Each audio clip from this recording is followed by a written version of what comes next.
My name is Freya Collins. I'm 34 years old, and until 2 weeks ago, I believed my life was stable in the way that mattered. Not perfect, but structured, predictable, earned. I work in commercial insurance underwriting. Long hours, quiet decisions, numbers that make sense if you look at them long enough. My days follow a rhythm. Early mornings, coffee before sunrise, reports before meetings, gym after work, home before dark. I don't need chaos to feel alive. I prefer clarity. Daniel Carter is 32, my husband. He works in brand marketing. Confident, articulate, the kind of man who knows how to adjust himself to any room and expects the room to adjust back. We had been together for 8 years, married for 5. No children yet.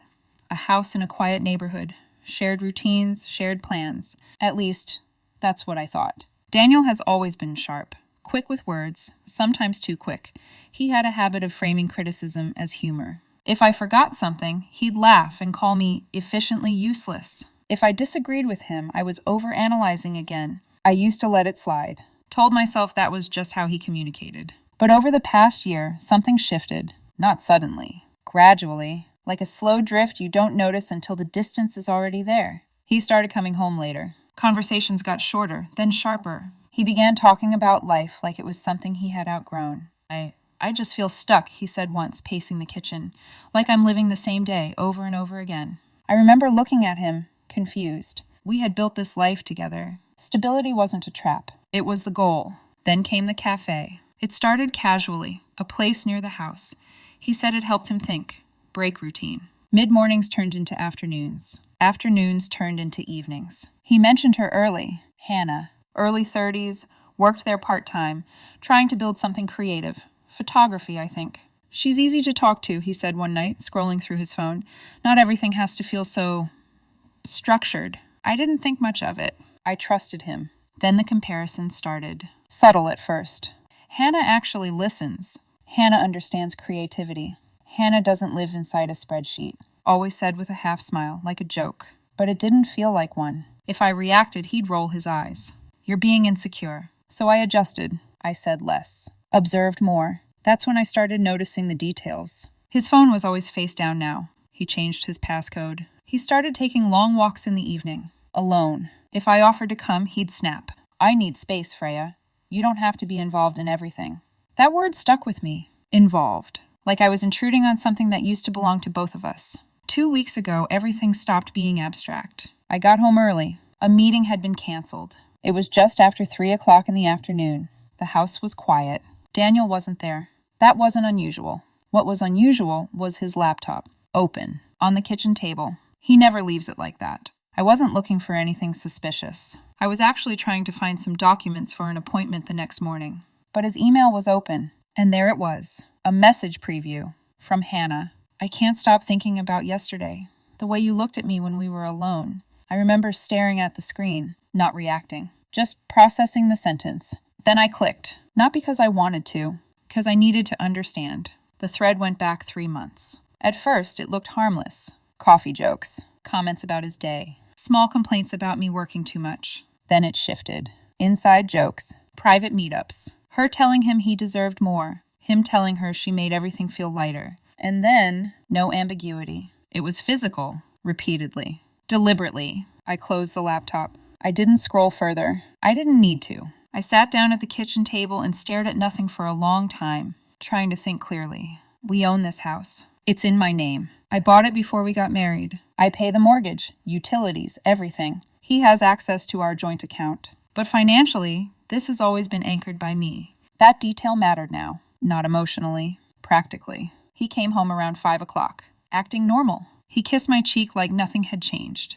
asked about my day. I looked at him and said, "We need to talk." He sighed, before I even explained. Like I was already the problem. I told him I had seen the emails. He didn't deny it. He didn't panic. He leaned against the counter, calm, almost bored, and said it was just a bit of fun. That was the moment everything became clear. Not because of what he did, because of how little it meant to him. I felt something inside me go quiet, not shattered, not emotional, just still. I asked him one question.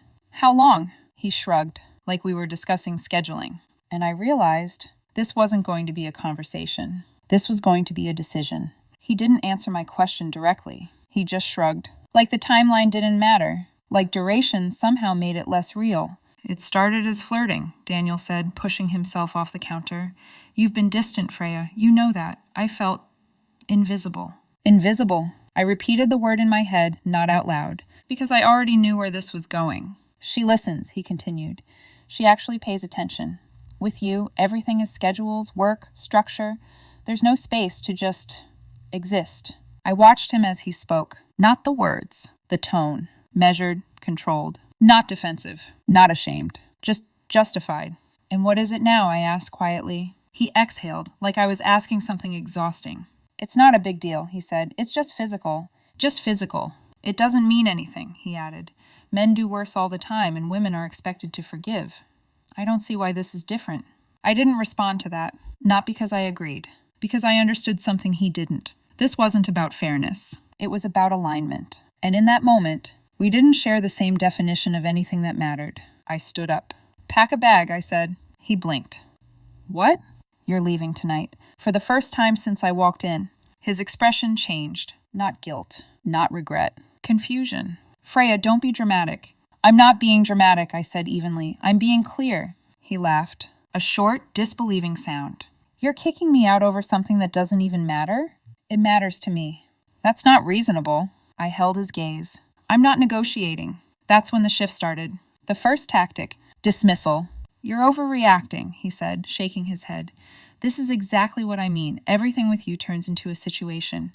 The second, justification. I've been under pressure. You've been distant. I needed something different. The third, reframing himself as the victim. So now I'm just, disposable? Because I made one mistake? I didn't respond. Because it wasn't one mistake. It was a pattern. A decision repeated over months. When none of that worked, he changed again. His voice softened. Freya, I didn't mean for it to go this far. That was the closest he came to something resembling honesty. But even then, there was no accountability. Just implication. Like things had happened to him. Not because of him. I'm pregnant, he said suddenly, as if remembering the most powerful card he had left. The statement hung between us. Heavy. Calculated. You're really going to do this now, he continued. You're going to abandon me like this? I didn't flinch. I'm not abandoning you, I said. I'm removing you from my house. He stared at me. This is my home too. No, I said calmly. Legally, it isn't. That landed. Not emotionally. Practically. You have somewhere safe to go, I continued. Your parents are 20 minutes away. He crossed his arms. This is insane. Maybe, I said, but it's still happening. He tried one more angle. Anger. You're going to regret this, he said. No judge is going to look kindly on a woman who throws out her husband while she's pregnant.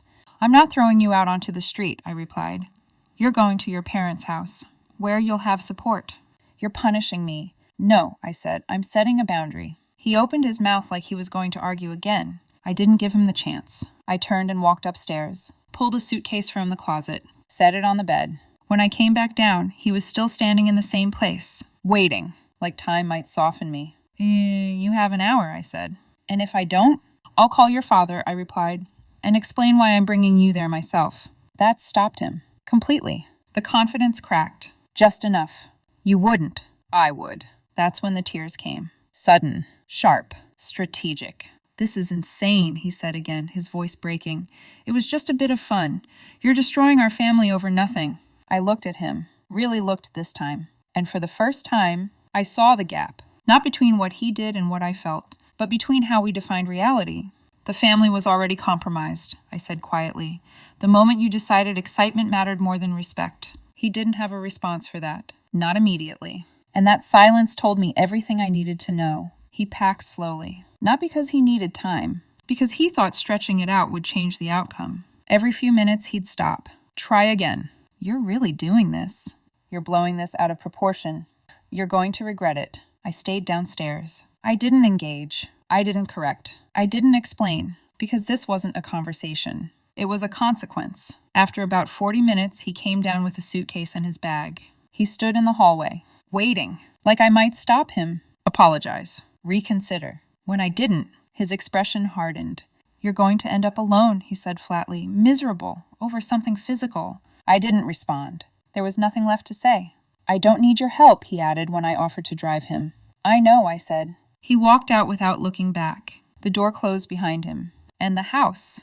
changed. Not quieter, clearer. Within 10 minutes, my phone started ringing. First him, then his mother, then his father. I didn't answer Daniel. I wasn't interested in cycling through the same conversation again. I answered his mother once. She didn't ask what happened. She accused. How could you do this to him right now? I kept my voice steady. You should ask your son what happened. Then I ended the call. His father called next. His tone was different, measured. Oh, what's going on, Freya? I told him. Directly. No emotion. No exaggeration. Just facts. There was a pause on the line. Then, I'll talk to him, he said. He called back an hour later, and his voice had changed. Quieter. He didn't tell us everything, he admitted. This is worse than he made it sound. I didn't ask for details. I didn't need them. We'll keep him here for now, he added. I appreciate that, I said. That night, I changed the locks. Not out of anger, out of logic. He still had a key, and I wasn't going to risk coming home to a situation I couldn't control. The next morning, I separated the joint account, transferred his share into a new account under his name, removed my income from the shared one. I wasn't going to fund his choices. Then, I blocked his number, not impulsively, deliberately, because I knew the pattern. Calls, messages, emotional swings. I needed clarity, not noise. Within an hour, his mother texted me asking why his calls weren't going through. I replied once, if there's a medical emergency, contact me directly. Otherwise, communication can happen through email. Short, structured, final. Around noon, an email came through from Daniel. Long, defensive, explaining that I was overreacting, that it meant nothing, that he never intended to leave, that I should understand. There was still no apology. I read it twice, closed it, and instead of responding, I called a lawyer. The lawyer's office was quiet in the way serious places usually are. Neutral walls, measured voices, no room for drama. That helped, because by then I had no interest in emotion unless it served a purpose. I brought copies of the email thread I had seen. I wrote down dates, times, the day he left the house, the way he described the affair, the fact that he had admitted it without hesitation and minimized it as entertainment. Not because I wanted revenge. Because if this became a custody issue later, I wanted facts. Not memories distorted by anger. Not impressions. Facts. My lawyer was calm, procedural, exactly what I needed. He told me that since Daniel had left voluntarily and was staying with his parents, that mattered. He told me to document everything. He told me separating finances had been the right move as long as I remained prepared to contribute to legitimate child-related expenses once necessary. Clear, structured, no moral language, just process. That afternoon, Daniel emailed again, shorter this time. Sharper, he said blocking him was childish. He said his parents were overreacting. He said I was turning everyone against him instead of handling the situation privately, like adults. I read it once, then archived it. No response. By early evening, his father called. His voice sounded tired. Not angry, just worn down. We confronted him, he said, about whether he was still talking to her. I already knew the answer before he said it. He admitted he is. There it was. No remorse. No pause. No symbolic attempts to step back, even after being exposed. Just continuation. His father exhaled softly before speaking again. I need to be honest with you, Freya. This is not harmless fun. For the first time, someone from Daniel's immediate circle said the truth plainly. Not softened, not translated, just true. After I hung up, I sat in the living room without turning on the television. The silence was different now. Not heavy, not raw, it had edges, definition. I kept thinking about one detail his father had mentioned before ending the call. Daniel had brought Hannah to their house once, introduced her casually, as a friend from the Café. That detail stayed with me because it changed the shape of everything. This wasn't reckless. It wasn't some impulsive secret hidden in corners. He had blended worlds, integrated her into his routine so completely that he no longer even respected the boundary between deception and normal life. That night, another email came. This one was more aggressive. He said I was humiliating him, said his parents were treating him like he had committed some unforgivable crime, said I was escalating something that should have stayed between us. Still no apology. Still no real accountability. Just a different flavor of deflection. The next morning I made a call to the Café. I didn't ask for Hannah. I asked for the manager. When he came on the line, I introduced myself calmly and said that one of his employees had been involved in an ongoing relationship with my husband while he was married and expecting a child with me. I told him I wasn't threatening anyone. I wasn't calling to scream. I simply wanted it documented that I was aware of the situation. The manager sounded uncomfortable, apologetic in the vague, corporate way people do when they don't want details but know enough to understand the damage. He said he would handle it internally. I thanked him and ended the call. I didn't do it for revenge. I did it because secrecy is what keeps affairs alive. Silence protects them. Exposure changes the chemistry. Later that afternoon, my lawyer followed up. We discussed formal separation. He advised me to document the date Daniel left the house, the reason, and the current living arrangement. He also suggested preparing a draft agreement while everything was still fresh and undisputed. So I did. I gathered financial records, mortgage statements, utility bills, account transfers, property documents. Every practical piece of our life that had once felt boring now felt protective. Paper has a way of staying calm when people don't. The next few days were quiet on my end, chaotic on his. I knew because the emails kept coming. 3 more over the course of the week. The first was angry. The second sounded pleading. The third swung back to dismissive. In one message, he said I was destroying our family over pride. In another, he said maybe this separation would help me realize what I was throwing away. In the last, he implied that plenty of women would have handled this with more maturity. The repetition would have been almost funny if it hadn't once been my life. Each email circled the same empty center. He wanted access, not accountability. I still didn't reply. Instead, I changed all my direct deposits to an account he had never touched. I canceled the secondary credit card under his name. I notified HR that I was separating and might need employment documentation for legal proceedings. I scheduled a home appraisal, so current property value would already be established if the divorce moved forward. By midweek, his father called again. He sounded more resigned than before. Living with him right now is difficult, he admitted. I said nothing, because I knew what was underneath that sentence. He continued. 1 hour he says you're cruel. The next he says this will all blow over.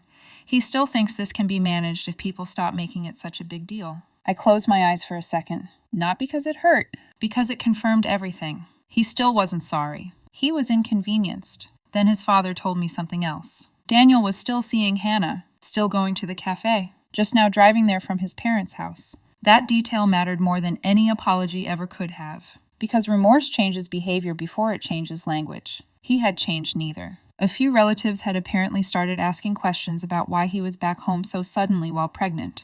He told them we were taking space because I was stressed. He left out the affair completely. He was still managing the narrative, still trimming truth into whatever shape benefited him most. I thanked his father for telling me and ended the call. I wasn't interested in controlling the story he told other people. I was interested in protecting myself legally and emotionally. That Friday, my lawyer drafted the formal separation agreement. It was clean, measured, specific. It stated that Daniel was residing with his parents voluntarily. It confirmed that the house remained my separate property because I had purchased it before the marriage. It outlined that I would contribute to documented prenatal and future child-related medical expenses pending paternity confirmation. Not cruel, not emotional. Precise. I emailed the draft to Daniel myself. No long message, no personal commentary. Just a short note that I intended to proceed with formal separation and likely divorce, and that future communication should go through my attorney. His response arrived within 15 minutes. Of course it did. He said I was overreacting again. By that point, the phrase had lost all force. It was just a reflex, a button he kept pressing long after the machine had stopped responding. But then his next message changed tone. It wasn't angry. It was strategic. He wrote, I was thinking emotionally and not considering how this would look in court. Then, judges favor fathers less in situations like this, especially when the mother is the one carrying the child. I stared at the screen for a long moment. There it was. Not apology. Not remorse. Pressure. Threat disguised as advice. I forwarded the email to my lawyer without adding a single word. He replied within the hour. Threats disguised as guidance are common. Keep documenting. Do not argue directly. So I didn't. That weekend, Daniel showed up at the house. I saw his car first on the driveway camera. He knocked twice. I didn't open the door immediately. I checked the footage. He was alone. No Hannah, no witnesses, no performance. Just him. I opened the door but stayed in the frame. I did not invite him inside. He looked tired, but not remorseful. That distinction matters. We need to talk like adults, he said. We can talk outside, I replied. His face tightened. It's humiliating to stand on the porch of my own home. I met his eyes. It's not your home legally. That hit exactly where truth usually does. He looked away for half a second, then tried again. Hannah was a mistake, he said. It got out of hand. I said nothing. He stepped closer, lowering his voice like intimacy could fix what dishonesty broke. You're being extreme. We can do counseling. We can fix this. You're dismantling our entire life over something that didn't mean what you think it meant. That was the part that nearly made me laugh. Not because it was funny, because even now, standing outside the house he had lost access to, he was still trying to reduce the damage by reducing the meaning. There's nothing to discuss, I said. The paperwork has been drafted. This is no longer an emotional conversation. It's a legal transition. He stared at me, like he didn't recognize me. Then he said quietly, almost accusingly, "You're not the woman I married." And for the first time since this started, the answer came easily. That may be true. Then I closed the door. Not slammed, closed. And on the other side of it, for the first time since I saw the emails, I didn't feel shocked, or angry, or even betrayed. I felt resolved. The separation moved forward without resistance. Not because Daniel agreed with it, because structure doesn't require agreement to function. He had his own lawyer review the draft. There were minor revisions, wording, phrasing, small adjustments designed to soften perception, but the framework stayed intact. He remained at his parents' house. I remained in mine. No more shared space. No more blurred lines. Just distance. Measured, intentional. 2 months later, he gave birth to a baby boy. I didn't go to the hospital. That decision will probably always be judged by someone. But I made it deliberately. Not out of anger. Out of clarity. I informed his parents ahead of time that I would be present for legal acknowledgement and testing, not emotional participation. They didn't argue. By then, even they understood the difference between support and enabling. The hospital administered a paternity test before I signed anything. Daniel called it humiliating. I called it necessary, because uncertainty is not something you build a future on. The results came back 10 days later. The child is mine. I remember sitting with that information for a long time. Relief came first. Not because I wanted to stay married, because I didn't want an innocent child entangled in doubt. Then came responsibility. Clear, immediate, unavoidable. The divorce filing moved forward shortly after. Daniel made one final attempt to shift direction. He emailed me proposing that we withdraw everything. Try counseling. Start over now that the baby was here. He said the affair had been a symptom. Stress, isolation, fear. He said I was throwing away a family that could still work. I read it once. Then again, and I noticed something. The same pattern. Reframing. Minimizing. Explaining. But still, no accountability that stood on its own without justification attached to it. So I responded. For the first time since this began. Short. Direct. I told him that trust is structural.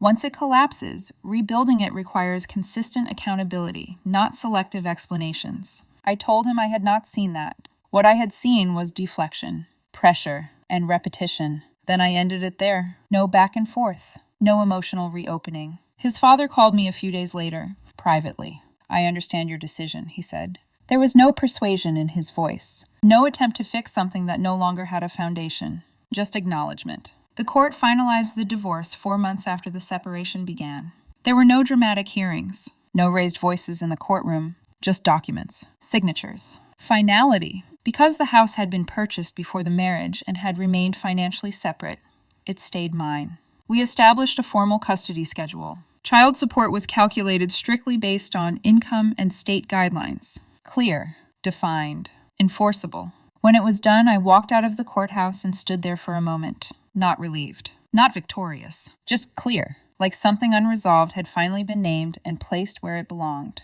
It has been 8 months since the divorce was finalized. We communicate through a parenting app now. Every message logged. Every exchange documented. No late-night calls. No emotional spillover. Just logistics. Our son moves between 2 environments. With me, the house is structured. Predictable. Quiet in a way that allows him to feel safe. I adjusted my work schedule. Hired part-time childcare during office hours. Built routines around stability, not perfection. Consistency. With Daniel, from what I understand, things have changed. The sharpness in him hasn't disappeared, but it's been dulled. Reality tends to do that. It sands down the edges that arrogance once protected. Hannah didn't become anything permanent. That ended not long after everything surfaced. Once the secrecy was gone, so was the appeal. That detail didn't bring satisfaction. It brought confirmation. It was never about love. It was about novelty. And novelty doesn't survive exposure. Looking back, people ask me what the turning point was. They assume it was the email. The evidence. The moment everything became undeniable. But it wasn't. It was his response. Artem Alki. It was just a bit of fun. That sentence revealed more than the affair ever could, because it showed the distance between us. Not in behavior, in values. Stress explains behavior. It doesn't excuse it. And dismissal is more corrosive than betrayal. If he had shown immediate accountability, if he had acknowledged the damage without minimizing it, if he had stopped instead of continuing, maybe the path would have looked different. But he didn't. So I did. Changing the locks wasn't cruelty. It was boundary enforcement. Separating finances wasn't punishment. It was responsibility. Filing for divorce wasn't emotional. It was logical. I don't hate him. Hate requires energy, and I prefer to invest mine elsewhere. What I feel now is distance. And in this case, distance is peace.